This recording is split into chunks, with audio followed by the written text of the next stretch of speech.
أعوذ بالله من الشيطان الرجيم. بسم الله الرحمن الرحيم. إذا وقعت الواقعة ليس لوقعتها كاذبة خافضة رافعة.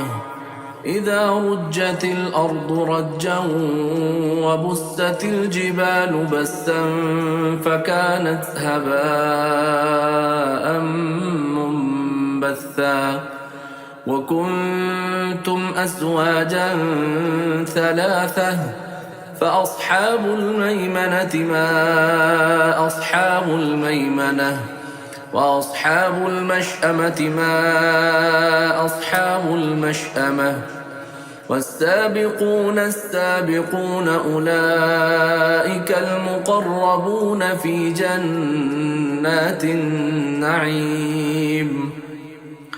ثلة من الأولين وقليل من الآخرين على سرر موضونة متكئين عليها متقابلين.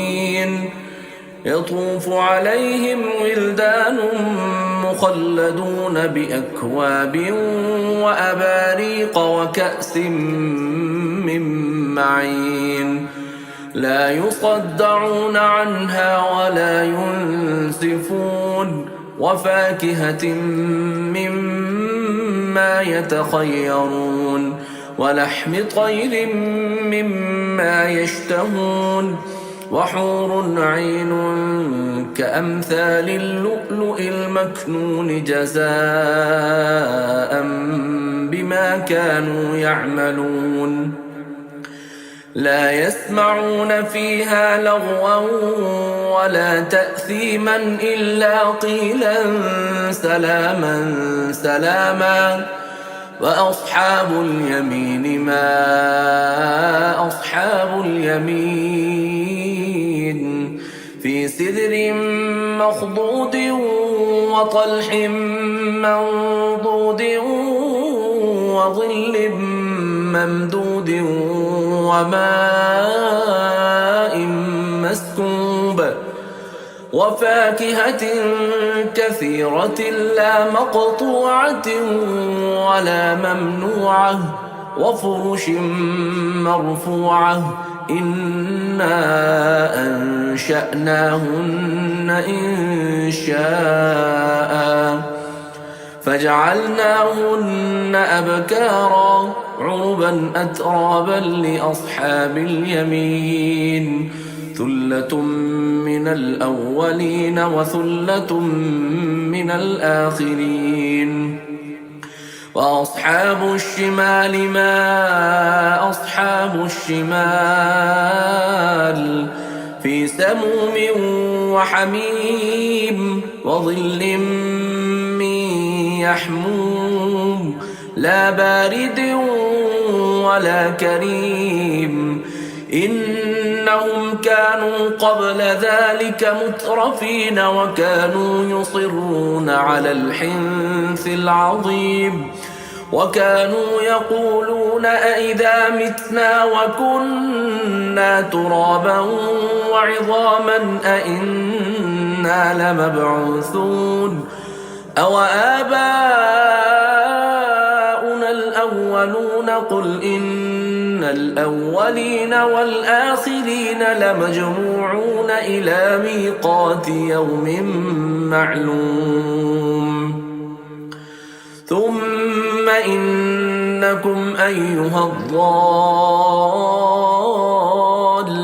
المكذبون لآكلون من شجر من زقوم فمالئون منها البطون فشاربون عليه من الحميم فشاربون شرب الهيم. هذا نزلهم يوم الدين نحن خلقناكم فلولا تصدقون.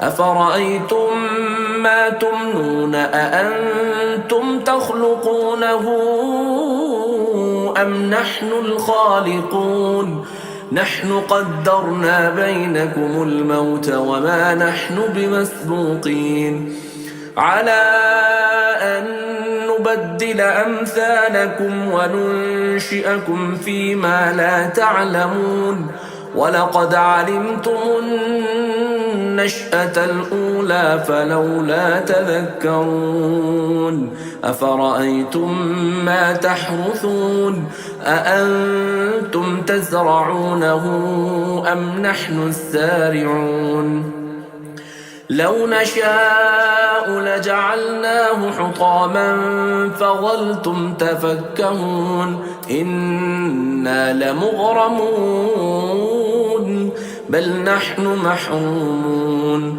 أفرأيتم الماء الذي تشربون أأنتم أنزلتموه من المزن أم نحن المنزلون لو نشاء جعلناه أجاجا فلولا تشكرون أفرأيتم النار التي تورون أأنتم